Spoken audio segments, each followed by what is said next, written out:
各位网友，大家好，欢迎来到包明说。美国战机援乌基本定局。1月28号，乌克兰空军的发言人尤里表示，乌军正在整修机场设施，准备改善空军的战斗力。他没有说明具体的机场的位置，但明确的表示工作的内容包括延长机场的跑道，迎接西方援助的战斗机的进驻。他还特意说 ，F-16是全世界最受欢迎的机型之一，是乌克兰空军固定翼的多用途的飞机的最佳的候选机型。目前乌军的主要作战行动几乎都是在北约的亲自的策划和组织指挥之下实施的。乌克兰军方开始整修机场，准备接收美制的战机，也不可能是他们一时心血来潮，恐怕是在北约的统一安排之下，按计划执行的。美国空军发言人雷切尔在同一天表示，过去12年来，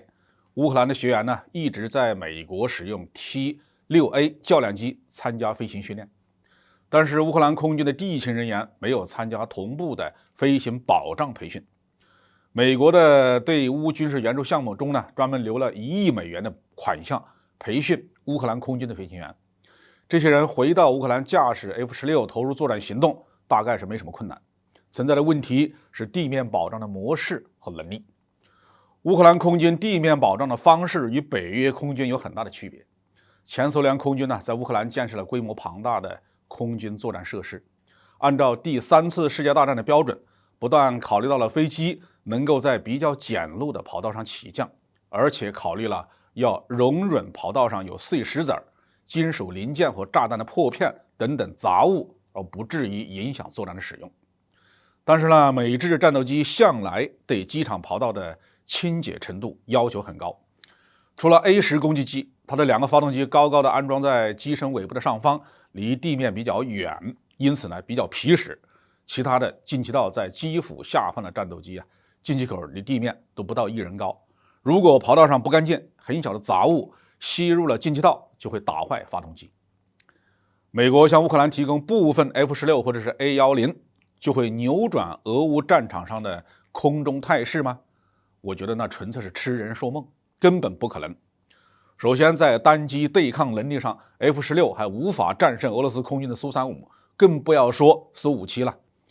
其次，现代空军作战是体系对抗这里面包括防空反导预警体系、作战支援保障体系、后勤和装备保障体系等等，乌克兰哪一样都不全乎。俄罗斯空天军再怎么说，它的各个作战体系它是比较完善的。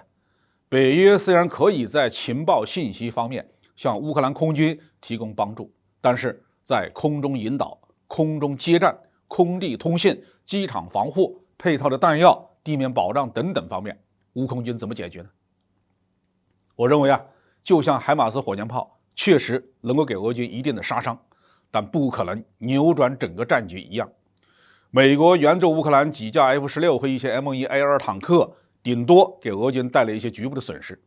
但是要想彻底的取得整个乌克兰战场上对俄军的整体优势，那几乎是不可能的。因为一是俄空天军总体上是掌控着乌克兰战场上的制空权的，只要北约的空军没有投入进来亲自参战，这个局面你是无法改变的。二是俄空天军的作战体系是完整的，而乌空军已经支离破碎，乌克兰境内甚至找不到一个安全的机场。三是乌克兰全靠西方国家援助度日，没有西方的输血，乌克兰一天都坚持不下去。而且西方的援助朝不保夕，也没有办法做得那么及时。特别是空中交战与地面作战有很大的不同，作战要素缺一个，战斗力就会归零。所谓美国向乌克兰提供 F-16战斗机，我看完全是政治作秀，对乌克兰的整体战局根本起不了作用。好，这期话题我们就说到这里。